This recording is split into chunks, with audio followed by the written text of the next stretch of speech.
Good morning, dear Thay, dear Sangha. Today is the 20th of October, year 2019, and we are gathered in New Hamlet's full moon meditation hall, and we are in the middle of our 3-month rains retreat. Some of us are doing the whole 90 days, and some of us may be here just for the day or for a week, but we're all practicing together, supporting each other as a community. And it's nice to do together. Thay calls it the great togetherness, Dai Dong.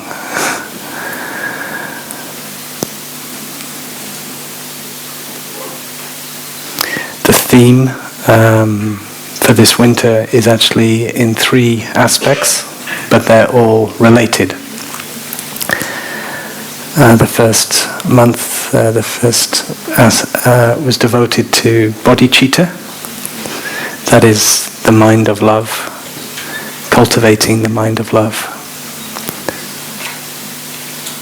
cultivating the awakened mind, the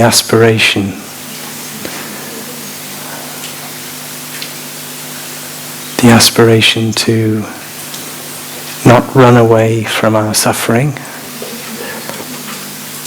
to heal our suffering through the practice, and to become more and more stable and available for serving, for helping all living beings. Just this week we had an ordination of new monastics, so for those of you who went there, we had a novice ordination, the ginkgo tree family. They take a vow as their hair is cut to say, I take the great vow today to transform all my afflictions and bring happiness to all beings. So it's and somehow one cannot go without the other. The second aspect of the Rains retreat is taking care of Mother Earth, protecting Mother Earth, which we know means taking care of ourselves. And the third aspect will be on community, true community,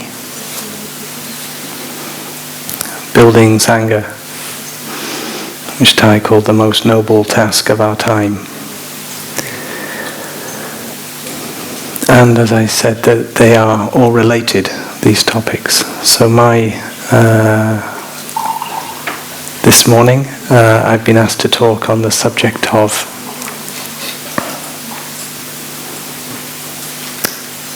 Thay's teaching on protecting the earth.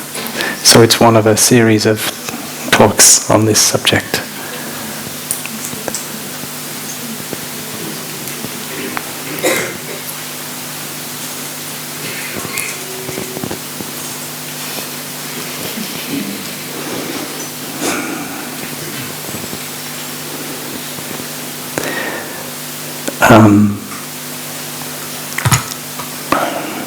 I remember once, I wasn't there, but there was an interreligious retreat, and a Christian nun at the end of maybe at the Q&A, so it's secondhand I'm remembering, somehow asked Thay, in this whole retreat you haven't mentioned God.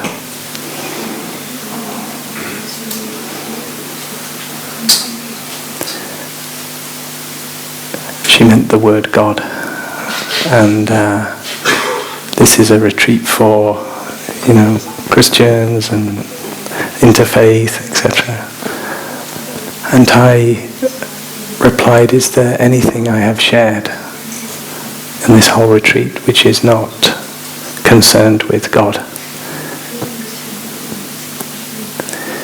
So when I consider also Thay's teachings on protecting Mother Earth, I don't think there's any action, any teaching of Thay that is not concerned with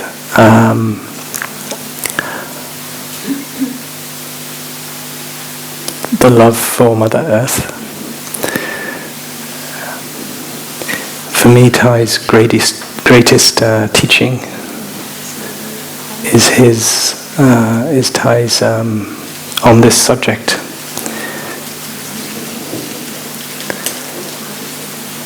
Is his that he cared, that he really cared.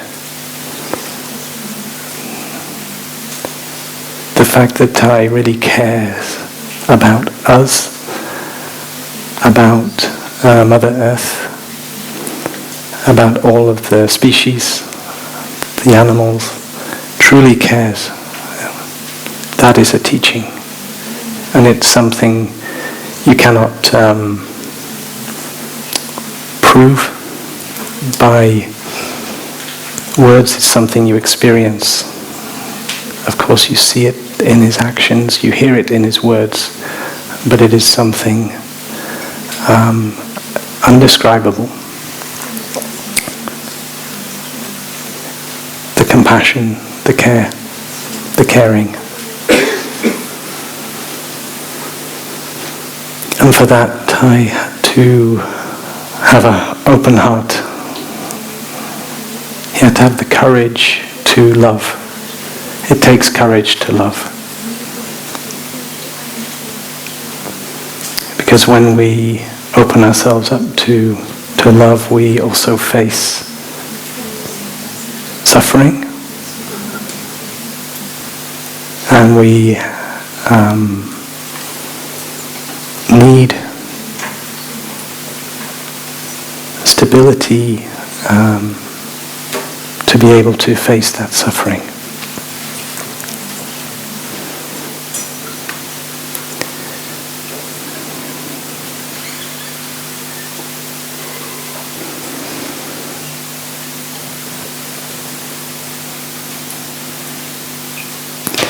When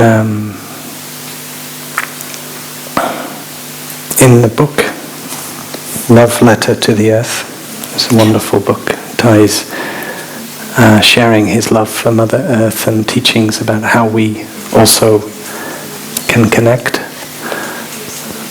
to Mother Earth.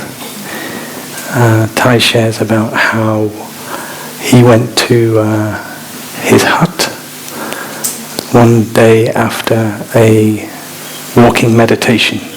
Thay never missed a day walking meditation. I used to think that was because he was showing us the way of discipline. Always go to walking meditation, never miss. But of course it was fundamentally because Thay loved walking meditation. He never missed an opportunity to walk on Mother Earth and be in the kingdom of God, as he would put it, as he puts it.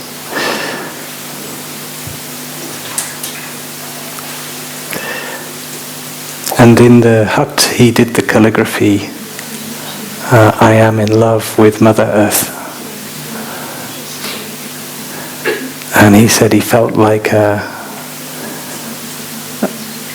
as much love as any, he imagined as much love as any romantic man in love with somebody would feel, he felt towards Mother Earth.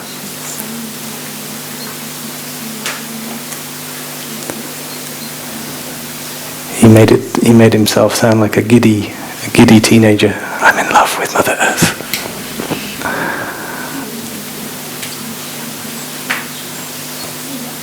Because in love there is joy, there is a feeling of connection. So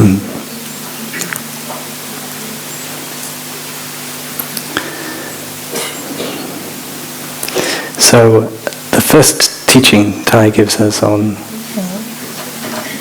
taking care of Mother Earth is to fall in love with Mother Earth. We are invited to fall in love with Mother Earth.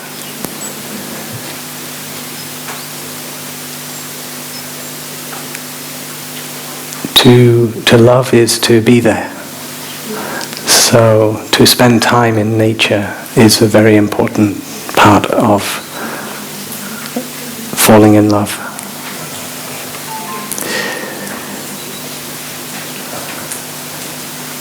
To notice the beauty around us and to become aware of our deep connection to Mother Earth.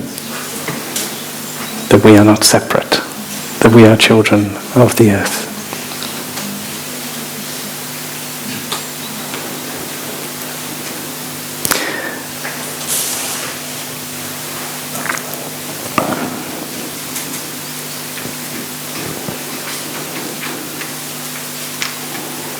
So this is for our joy and for our stability, because when we can feel in love with Mother Earth, we can also benefit from her qualities of patience and endurance.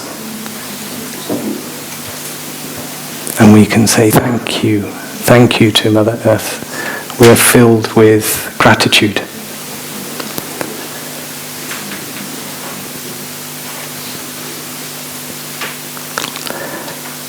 And with that gratitude, we have a lot of energy, and it is a good basis for our action. We want to take care of that which we love. That's very natural. It's not an effort in that sense. And we're invited, of course, with the teachings of mindfulness to pay attention in a particular way, becoming very sort of super aware of subtle things, really allowing ourselves to move into a space of wonder and awe. When Thay was a young novice, he reports that he told his teacher on a walking meditation. There was a teaching at the time of Pure Land Buddhism, and there was descriptions of how everything in the world would be filled with jewels, and lemon trees would be made of jewels and gold and things like this. And Thay said, "But I like the lemon trees as they are." I don't want them to be not there in the pure land that you're describing. Yeah. Something like that. I'm paraphrasing the story. The point being, it's another teaching on how we can find heaven on earth when we allow ourselves to deeply connect.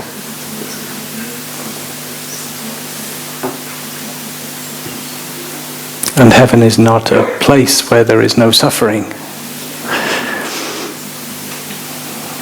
And we are aware of much suffering.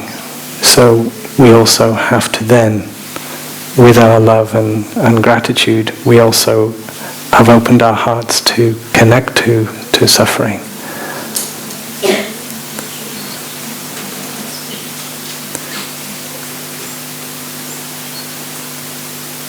And when we become aware of the state of the planet now, we know the suffering is maybe too much almost for us to contemplate. It's like there is a kind of there is an extinction going on. There is a death. taking place before us. If you're with a loved one who is dying, you don't run away from them. You still stay and you still enjoy the time that you have with them. So if it is true we are dying and the planet is dying in this particular cycle, because we know that we cannot say it's the end exactly. The earth has gone through other extinctions and come back. But if this is true, we still don't want to run away. But that is not, it's not so obvious, it's not so easy. It is something so profoundly disturbing to contemplate that we would naturally, there is part of us that would run away, would really run away from looking at this.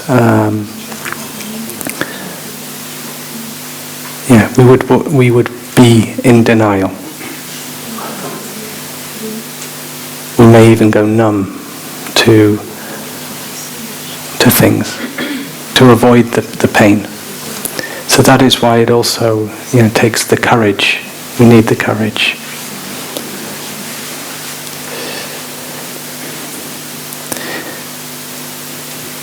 In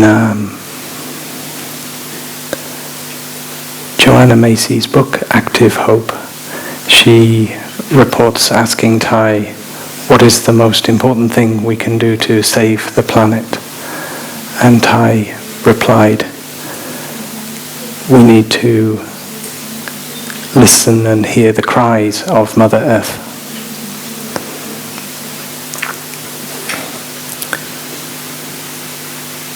So, this is part of love, part of falling in love. We have to accept the whole deal. There is joy, there is wonder, there is beauty, there is nourishment, and there is also pain and suffering.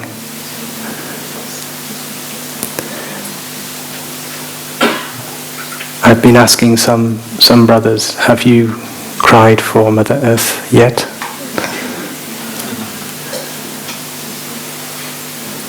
I was very moved in a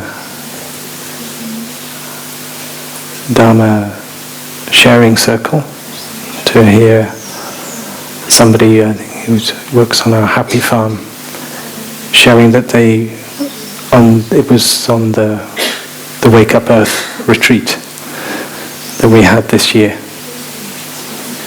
and they shared how they had been able to allow the tears to come. They'd allowed themselves to cry, and the crying was big, and it came in waves, but it also gave a huge sense of relief to not be running away somehow internally from the pain. It's painful to run away from the one we love.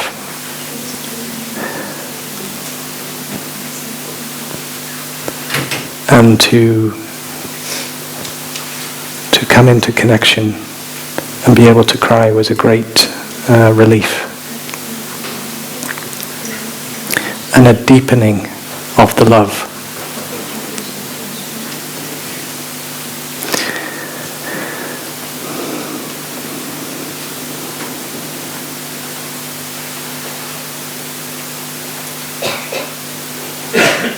When we chant Avalokiteshvara on big retreats, we provide a collective opportunity to be in touch with suffering and with the capacity to listen to the suffering,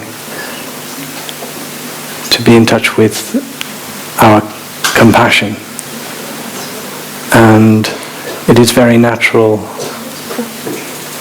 for people to cry during the chant.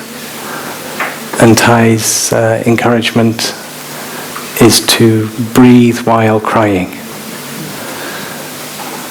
So we can cry with stability as a background. We allow the tears, we're not controlling them. We're allowing ourselves to experience sadness, compassion, and expressing with tears, letting go of pain, letting go, if you like, of the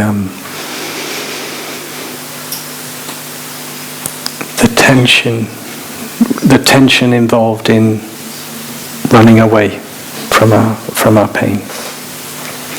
What a release when we stop running. When we are able to face our suffering, acknowledge and face, and allow it to be there. And we don't have to do much more than just allow it to be there. Perhaps all we have to do can be helpful is to breathe. And of course it really can be supportive to do it with friends. And to do it as a Sangha is even more powerful. So when we come together as a Sangha and we also have these Dharma sharing times where we sit in circles, and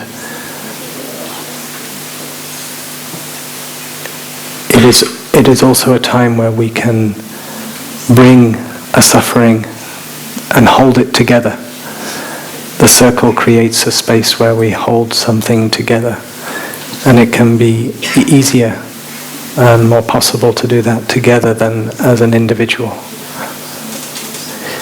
Partly because if it's just left up to you on your own, why would you choose to go there?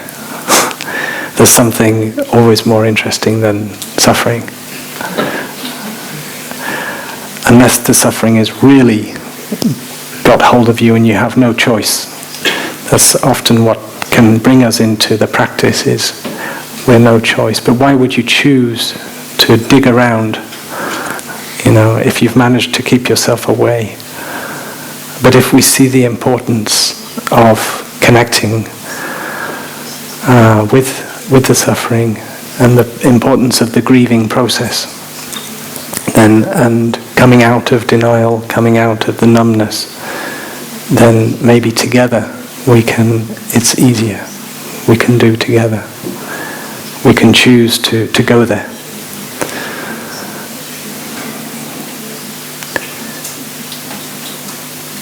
It's kind of group therapy.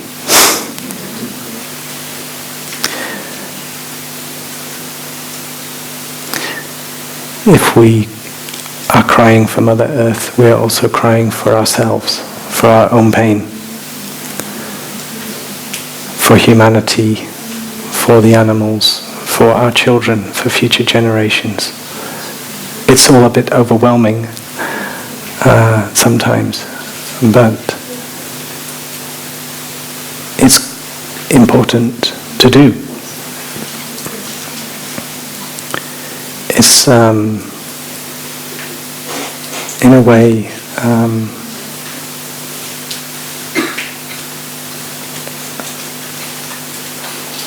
respecting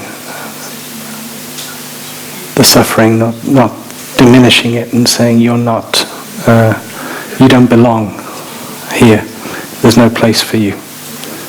It's saying, no, welcome in, you have a right to be here. I've been avoiding you, I've been running away too long.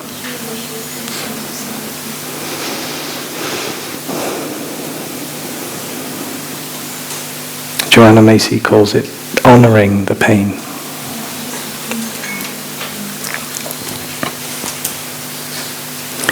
So when we have opened our hearts and we can touch our connection and our gratitude, and also have not stopped running away from the pain,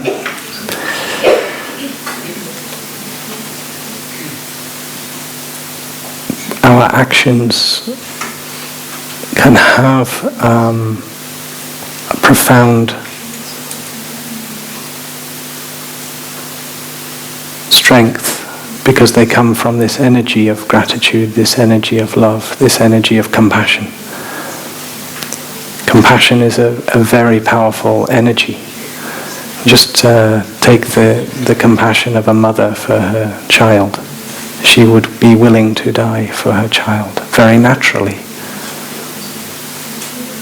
Not to mention her father.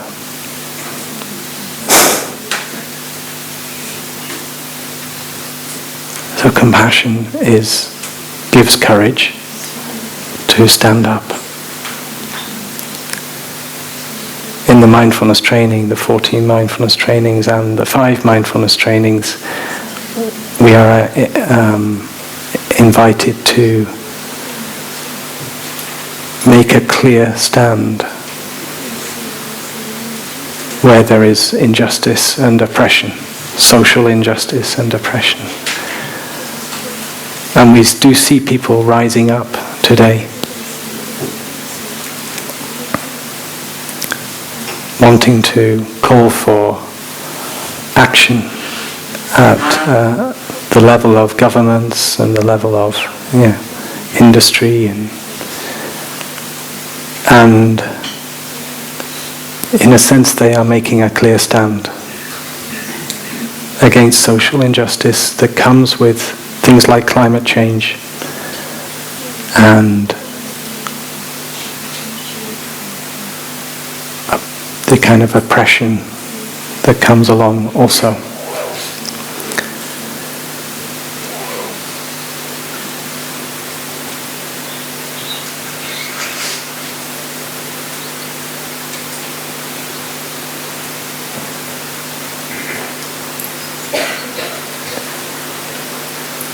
The kind of clear stand we need is one that comes from love. The kind of love that gives us stability and freedom in the moment. Not necessarily talking about just, it's not a sort of soft, spongy love. Love can be very, when we know, when we have the clarity, we have the understanding of why we're there.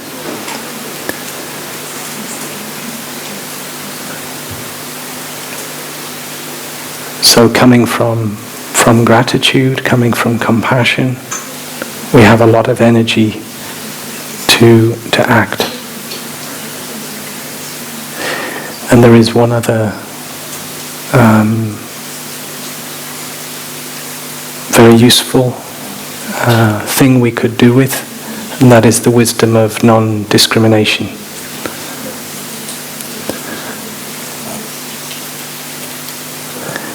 There is a teaching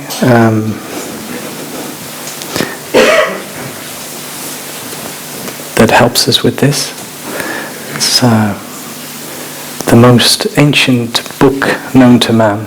It was found in a cave, and along with a lot of other scrolls along the Silk Road, and it dates back to 868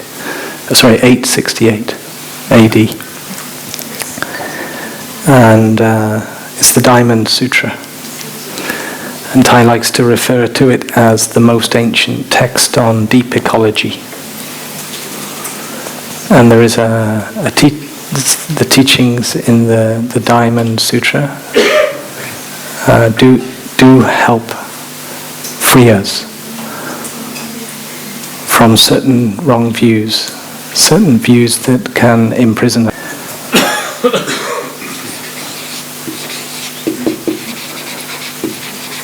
The diamond that cuts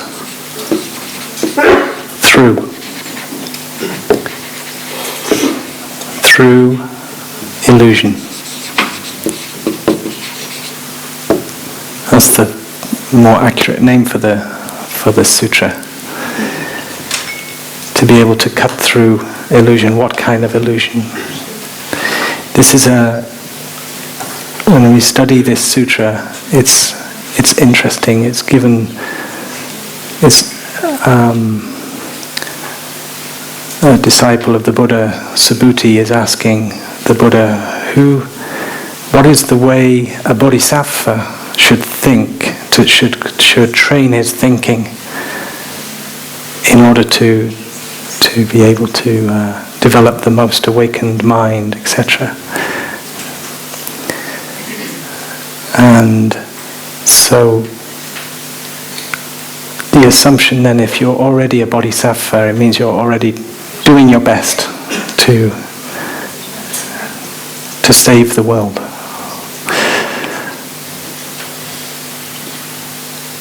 And in fact, the Buddha begins by saying, well, the first thing that we should do to train our mind is to save the world.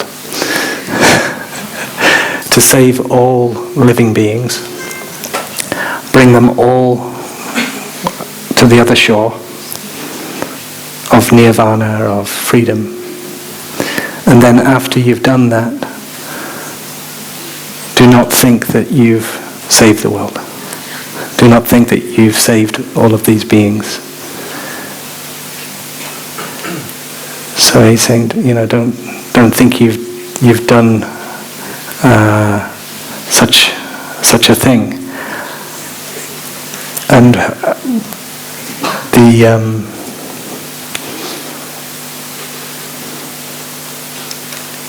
the reason the Buddha says this is because if we think we've saved, we're forgetting that there is no separate self in all of this.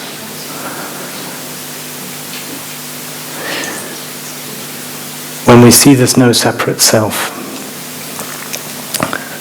our act of generosity doesn't come as I am giving to you. There is a giver, there is a receiver. It is just a natural flow. Yeah? The giving and the receiving are one, the giver and the receiver are one. And in this sutra we're invited to look at 4 common tendencies to believe in a separate self. The first is the notion of a self. The second is the notion of a human being, a person. The third is the notion of a living being.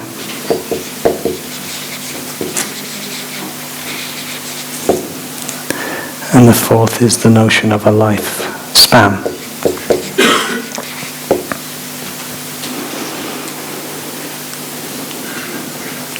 So when we look at our sense of self, we know that it's very natural to have this tendency to think, this is me and I am separate from you. And in the historical dimension, there is some truth to that. I am Brother Phap Lai and I live in Shunha.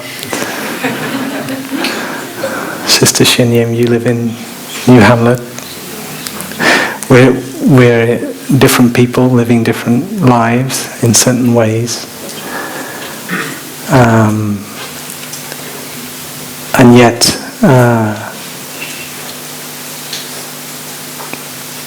and so we have a kind of responsibility, if you like, to take care of this body, of these 5 skandhas, you could say, of this life. But at a deeper level, we see that yes, I take care of this, but I am much more than this, and I am part of something bigger. We have also our Sangha body. For instance, we're part of a family, a blood family, and we're part of a spiritual family. And we're part of, we're going on to much more. So the notion of a self and seeing how it separates us in our mind and seeing how it's not true, it's an illusion. But in the actions, to see this is different from just in the mind. So this sutra is very much also about action. It starts with saving all living beings, after all. And there's a lot of talk about generosity in the sutra. But not being caught in the notion of self while acting. So it kind of gives us a bridge to this ultimate sense of, not just being blissed out in nirvana and everything's fine and the world can go to hell and I'm fine because I'm in nirvana. But acting in the midst of everything.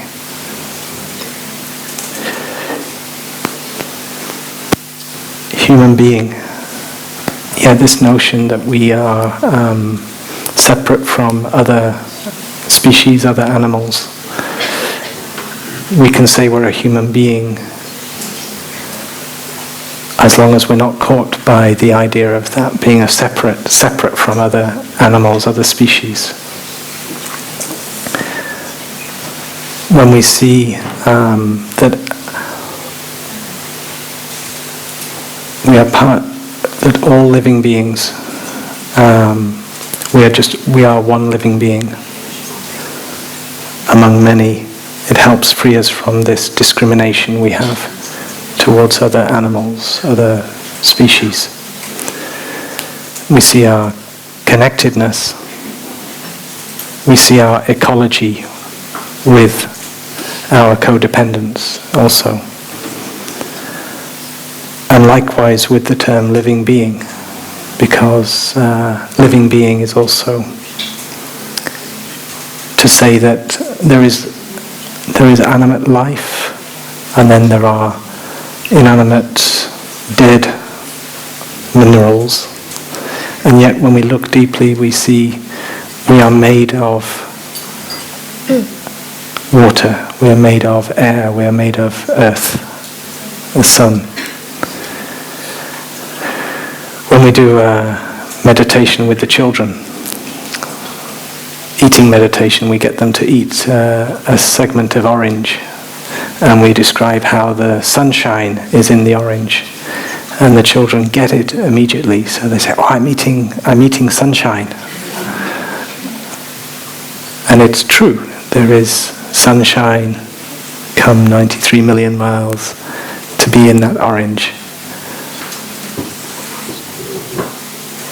So we see our non-human elements, and we see our non-living being elements.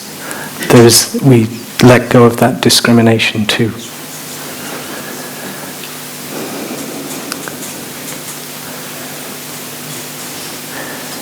In Sister Dedication's talk for Wake Up Earth, she talked about species loneliness in relation to being a human being.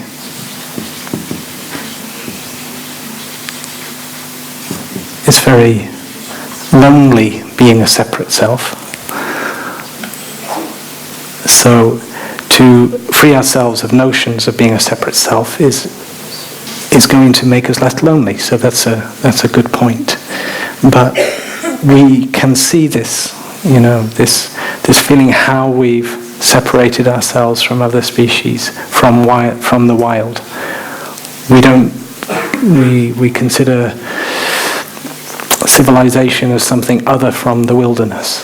But why can't we have a civilization in the wilderness where there is wild animals and we can live in harmony with.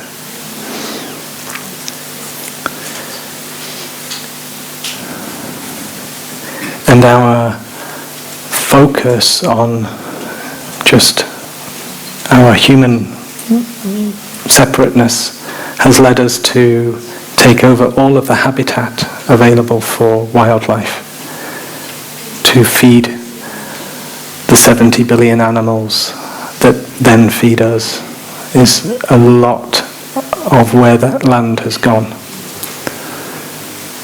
Something like 90% of the land, agriculture, is to feed animals to feed us, but not wild animals, rather animals that we enslave, because we think we are separate from them and their suffering is separate from us.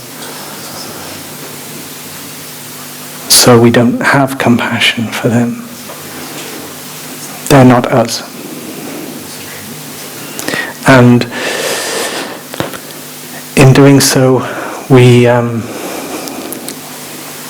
lost so much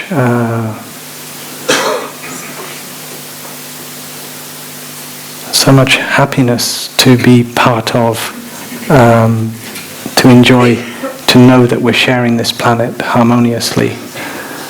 It feels very sad to know that in my lifetime, let's say since 1970, half the numbers of wild animals have disappeared. And the extinction of the million or so species that we're aware of has taken place at a rate 1,000 times faster than if we were not here. World Wildlife Fund says maybe even 10,000 times faster. We don't know, because we actually don't know what's happening. But we can say at least it's the rate of extinction that's like 150 species dying every day, like going extinct. They will not be here again. So there's a sadness that has arisen from this distinction we make. We're human and these are animals, and we're separate.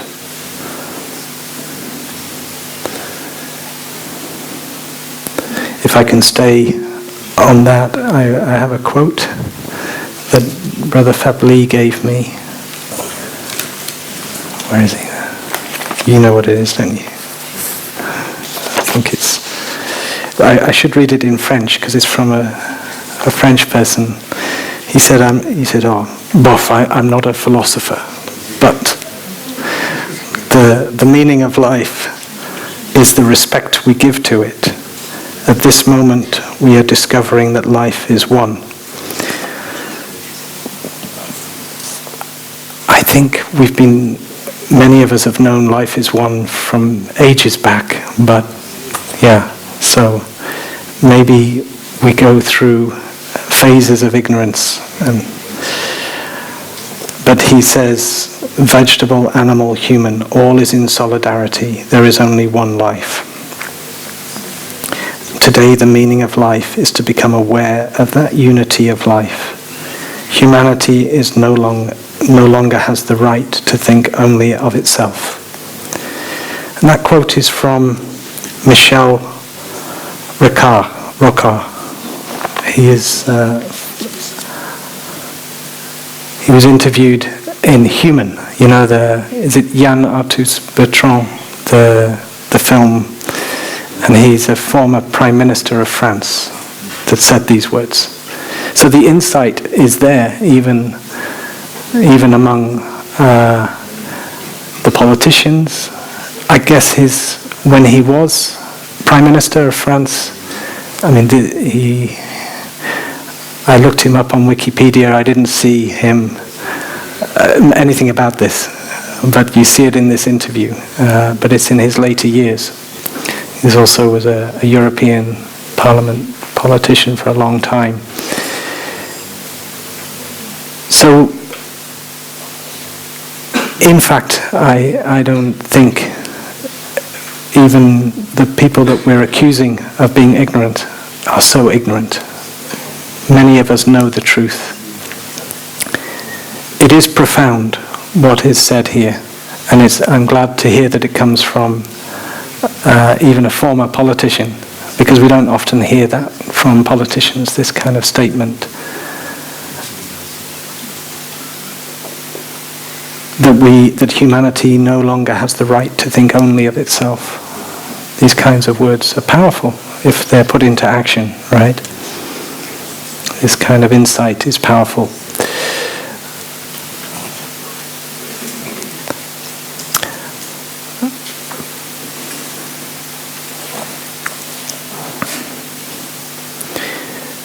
So when we let go of these notions, and then we get to lifespan, just for completeness, what is the notion of lifespan? The notion that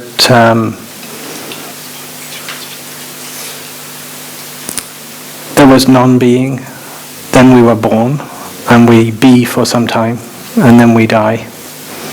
And when we die, there is not non-being again. So there is non-existence, then there is existence, and then there is non-existence of us as a separate self and of all of beings. This idea of lifespan, meaning that we don't continue into the future. And for some that is a great relief. There is a lot of suffering, and I'm looking forward to being nothing. And that is a kind of nihilism view. And some people even Buddhism has been mistaken as having a nihilistic view, like nirvana is the final extinction of the death of all things. The death of continual rebirth, etc., of this continuation. But this notion, lifespan,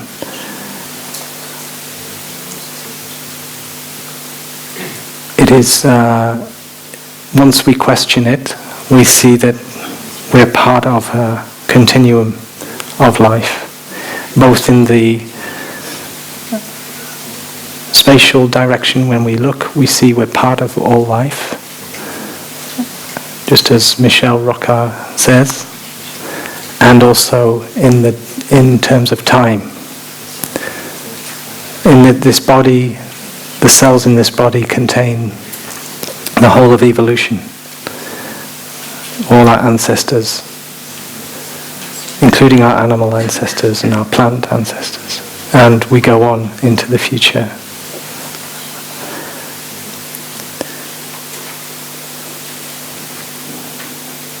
So these notions, when we question them and we see how we are caught in them, it can give us freedom when we are able to let go. And it's the kind of wisdom we need to act.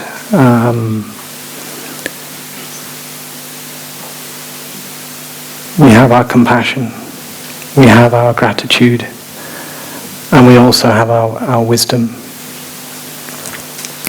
When there's another expression that doesn't come in the Diamond Sutra is the term emptiness, but this is also an expression of emptiness.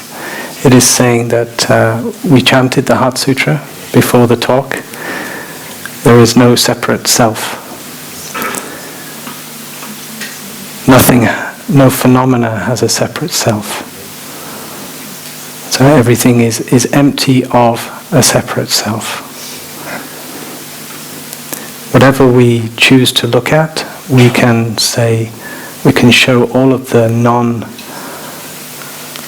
elements in it. Like a man is made entirely of non-man elements, including the elements of water, air, earth, the energy of the sun, including the mothers and the fathers, all of the ancestors, etc. So you find, in fact, in looking at any one phenomena, because it's not just true of a person, but any phenomena, you look deeply, you see all of the causes and conditions, all of the that elements that make up that thing, and you discover it contains the whole cosmos. So to be empty is to be full of the entire cosmos. There is nothing that is not in there, apart from the illusion of a separate self. There is the illusion, but there is not the actual separate self to be found. Yeah.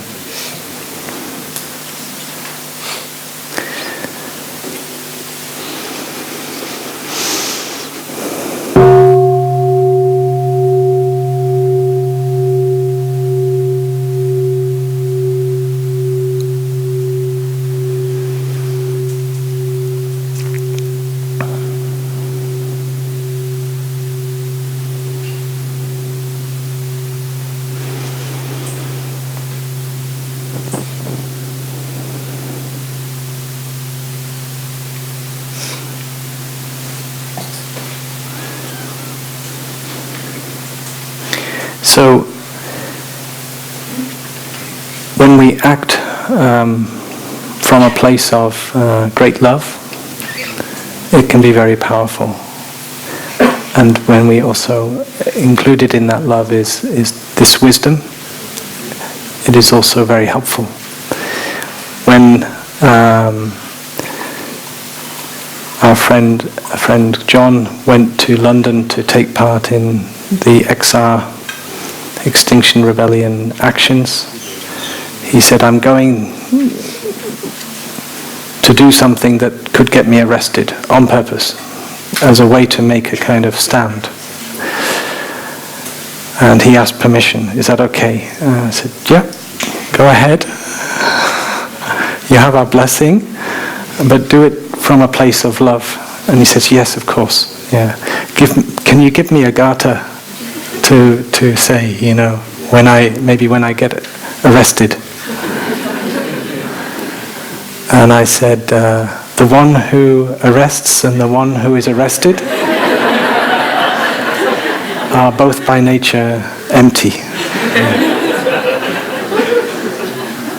Therefore, you do not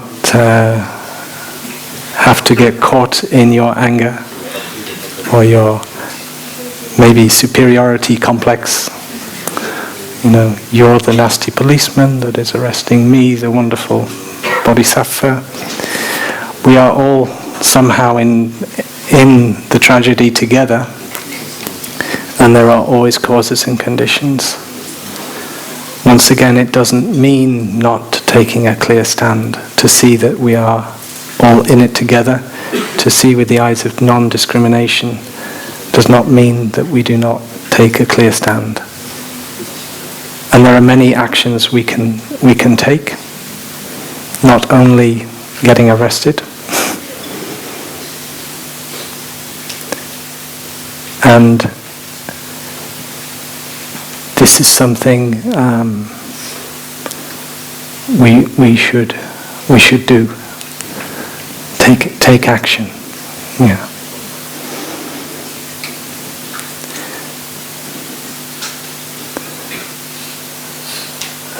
A bodhisattva is somebody who takes action, but grounded in the stability of love and peace and joy and non-discrimination. He does not think, I have done this, this thing. He's aware of, she is aware.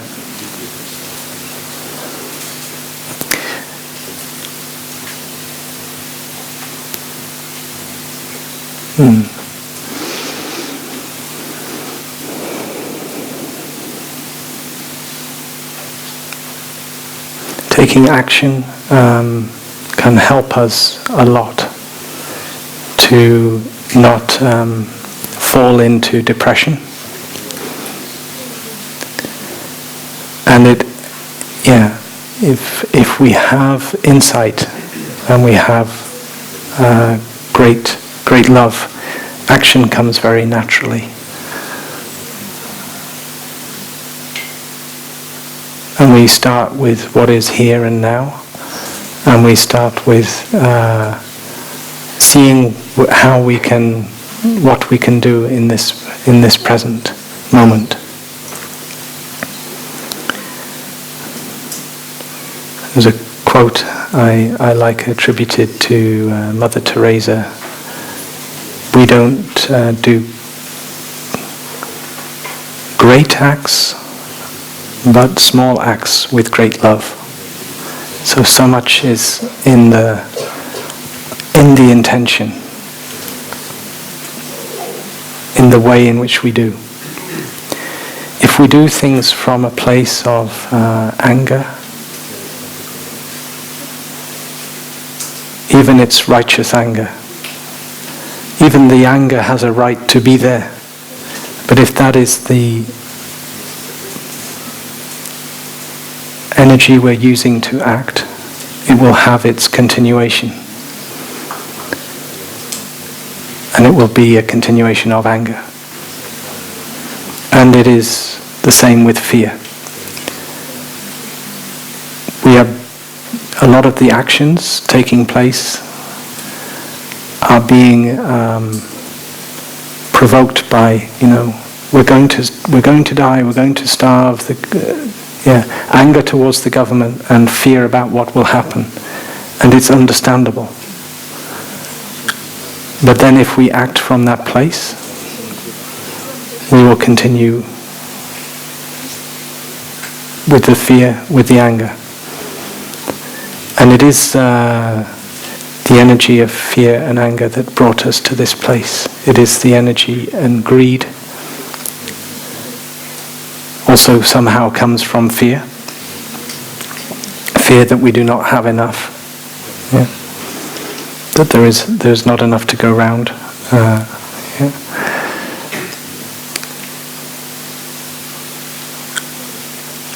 So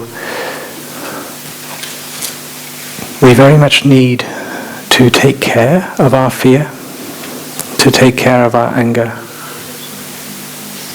but remembering to find our feet on the ground of love and compassion and non-discrimination.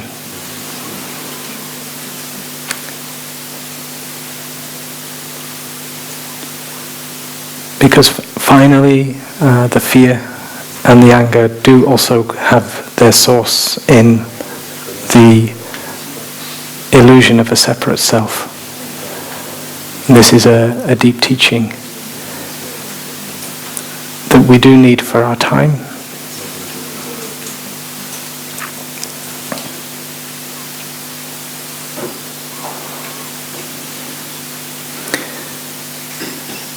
A lot of what we will face through climate change will be, they estimate anywhere between 200 million and 1 billion climate change refugees by 2050.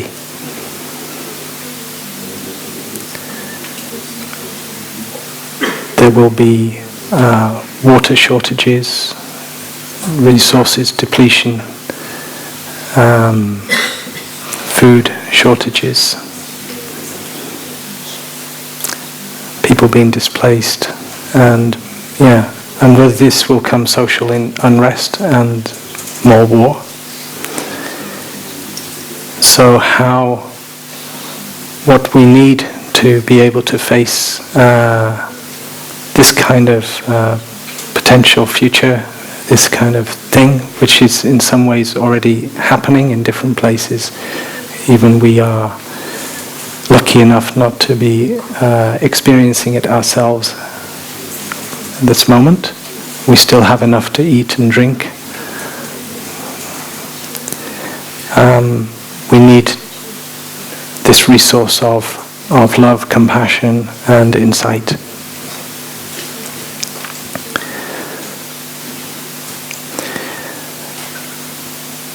need to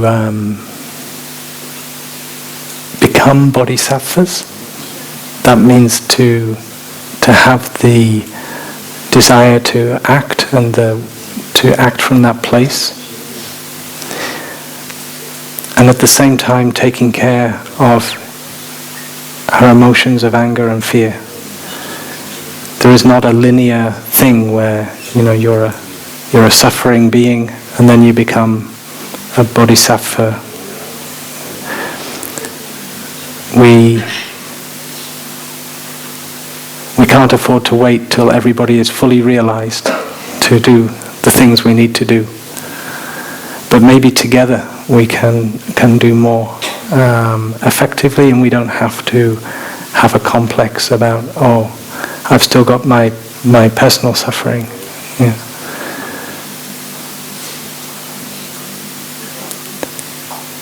So living together is also hugely important, because what we can do together is more powerful than what we can do as individuals.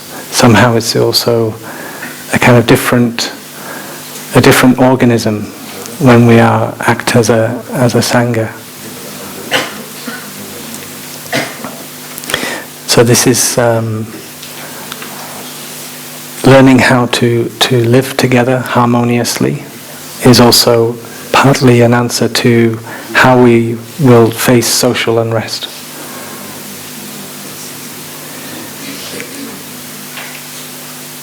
Learning how to live together means learning how to let go of our separate self. In Plum Village we talk about having the practicing the 6 harmonies. We live together, we share our resources, we make decisions together, we share our insights,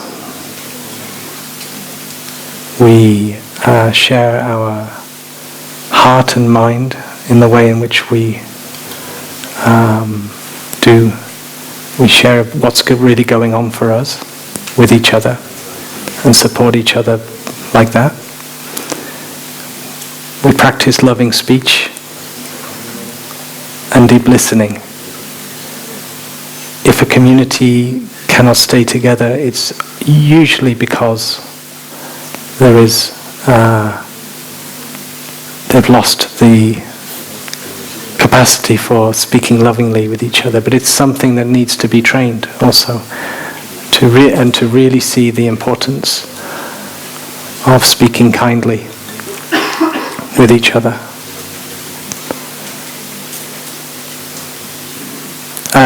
An intentional community is one that shares an aspiration, and that aspiration can be hugely powerful in keeping a community together. But still, without loving speech, it can very easily fragmentize. We share ethics together, which is part of our aspiration, and maybe the trainings are the basis. The 5 mindfulness trainings, which include loving speech and deep listening, are the basis for us to be together. We learn how to let go of our idea, but we share our idea to synthesize the collective wisdom.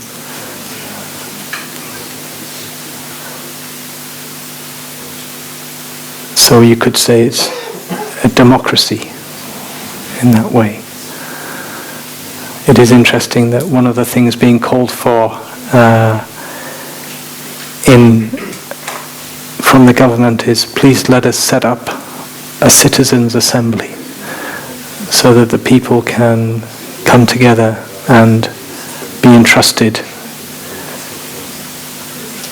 to make actionable decisions about what to do. And it is something in a community we can do for ourselves. We make decisions together. And sometimes we need to look deeply into what is going on. We also are humble that sometimes we don't know. So for instance, this winter we want to look more deeply at the state of the world, of what is the information concerning climate change, and what is it that we can do better? Well, how do we as a community want to respond? So on the monastic days we are going to have sessions to look together into these questions. We're already doing a lot just by living harmoniously together. A sister dedication said to me, we don't have 200 washing machines, we don't have 200 fridges, we don't have 200 cars. We do have some, but not 200. Like we don't have the individual setup. And together somehow we don't waste as much food because we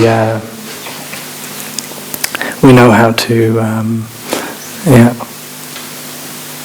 share our food together. And I think in the IPCC report, one of the things they said is 1/3 of all food is wasted. 1/3 of all the food that is grown to feed the planet is wasted. So we want to reduce that. I know when I came first to Plum Village, I'd been working for the Scottish Environment Protection Agency as an environment protection officer. That was my job for about 9 years or so. And when I came to Plum Village, I realized that what is happening here by living as a community is a big response to protecting the environment. And it's one of the reasons I thought this is something I can do. Yeah. In terms of the practice, in terms of living together as a community, I saw this was very needed. And while I enjoyed feeling I was doing something in my role as an environment protection officer in Scotland, I also saw there was many people that were very happy to step into my job. But there was not so many that were interested in becoming monastic. I didn't see that.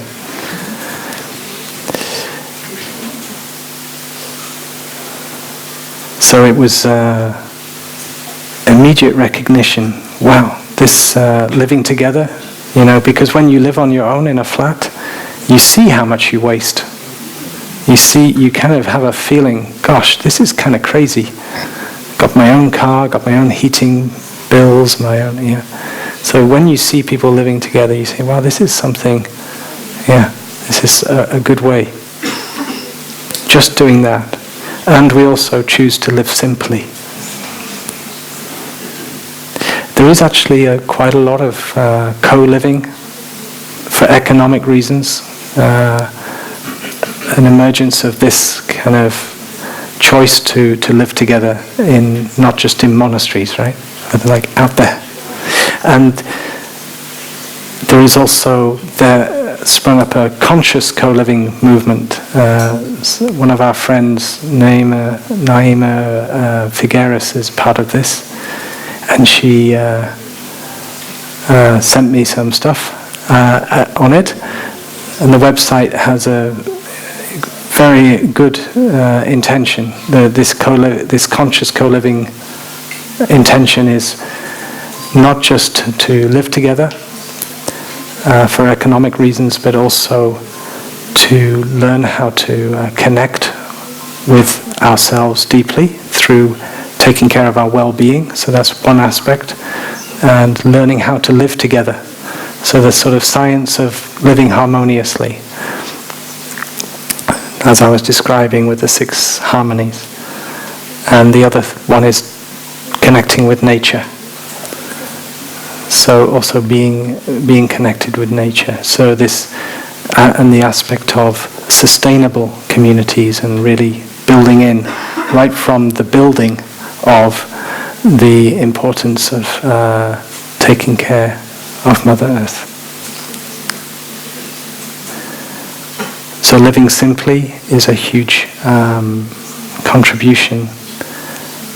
I remember recently the Magnolia Monastery. They were featured on I don't know if it was CNN or some TV station, and some of the monastics were interviewed, and at the end of this, it was a very nice kind of little piece that the journalists had done to show what goes on at Magnolia Monastery.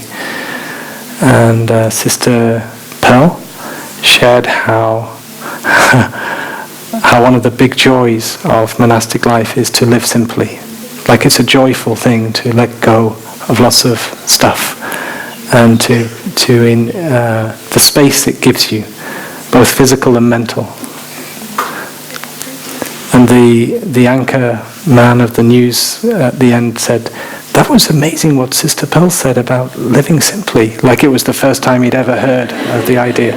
So it sounds like a simple idea that is maybe very common, but actually it may be for some people a complete revelation. Ooh, living simply.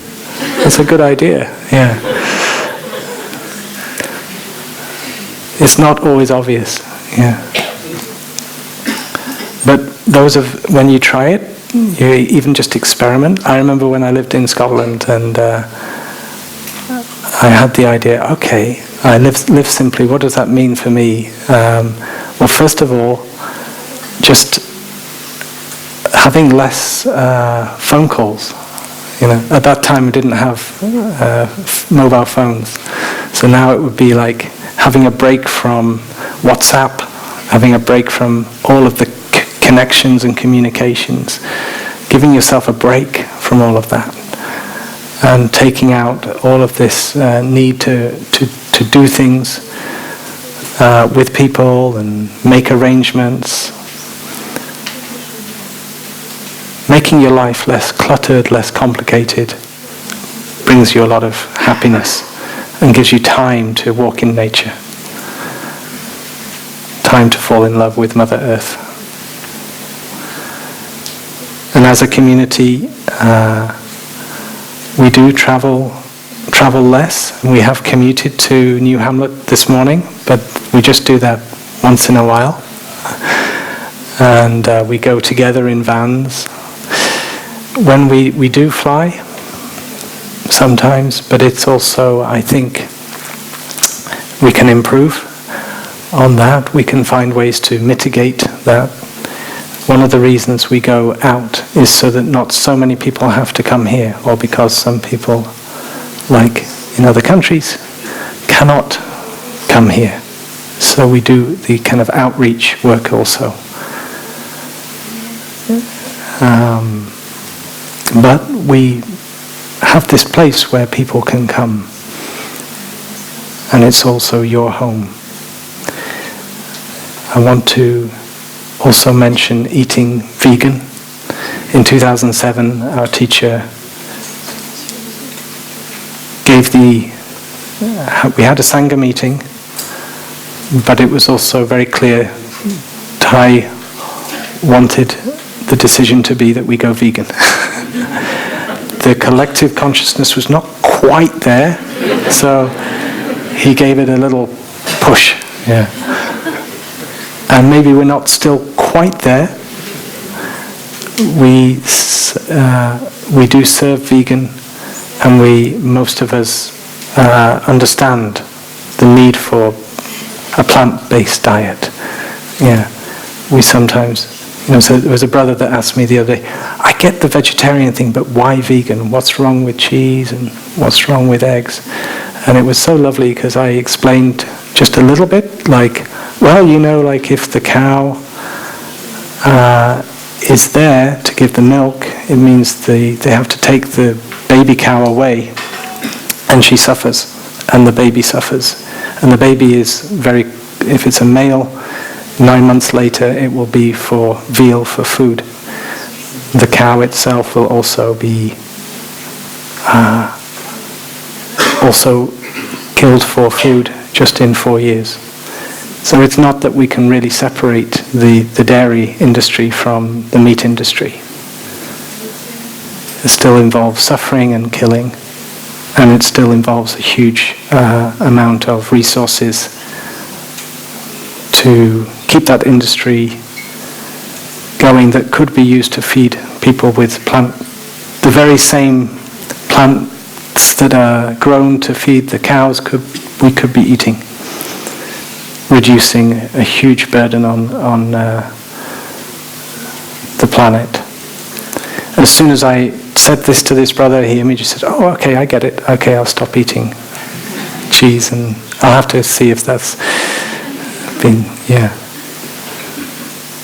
sometimes it just takes the insight, but also then there is the habit energy and the desire and the joy of, I like my cheese.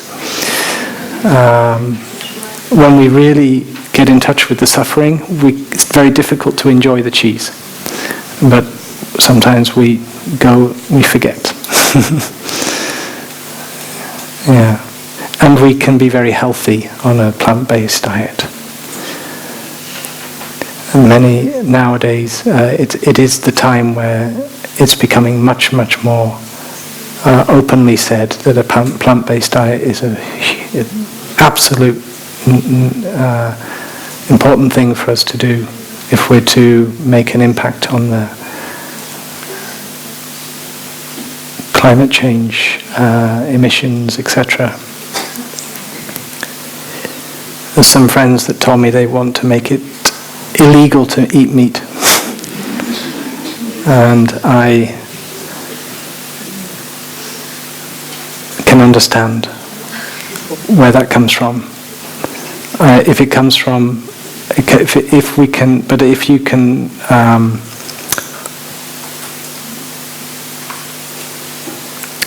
when there's an emergency, we have to do things.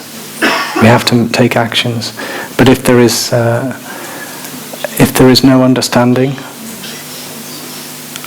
and it's just imposed, it cannot work. Even if it was the right thing for us to do collectively.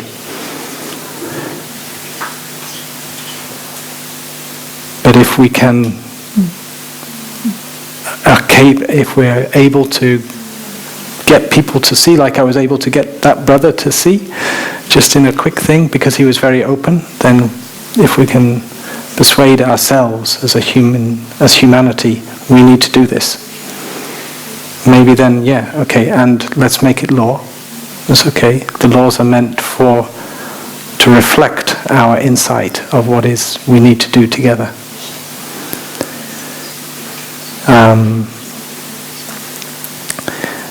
So as I said, as a community, we'll be looking more into what we can do. We're already switching an electric company in Upper Hamlet so that it's one that is sources from renewables. We're looking to solar energy, which we already have in Deer Park, for instance. And but the process of looking itself is what is wonderful as well. The process of coming together and joyfully looking to see what we can do. So what we do in terms of taking care of our suffering, taking care of our anger, our fear, our loneliness, is very connected to taking care of Mother Earth. So wherever you need to pay attention, maybe for yourself you have suffering in yourself or in relationships, maybe just make the connection to yourself. How is this also relevant to the situation of the planet? And there will be a connection. So you don't have to feel like, I'm being selfish in looking just into but make the connection so that you have the kind of also the greater motivation to really transform that suffering for the sake of all beings, not just for you. And you're making that connection, that leap out of those boxes of just me, myself. It's just us humans.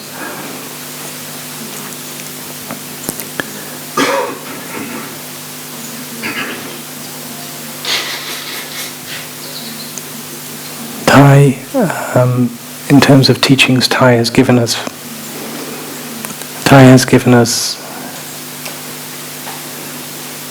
his heart, his entire life, and if he's still alive today, it's from his love for us. Love containing his joy to be with us, and love containing his compassion.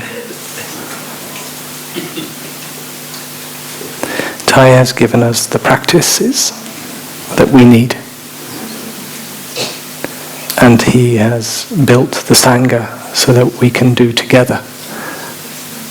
And he's built Plum Village so we have actually a physical space to do together.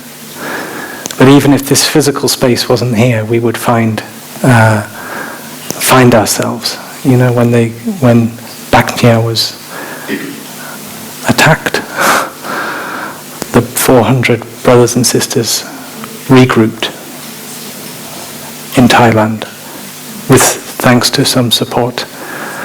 But because of their aspiration, they found the support, and they found it in themselves to find each other. But we are lucky today. We have Plum Village. We don't have to struggle to have these conditions. They're here for us, so we make use of them to be there for each other, on this path that we do together. So as we walk the Bodhisattva path of saving all living beings, we're also saving ourselves in that. We're walking. Thay also gave us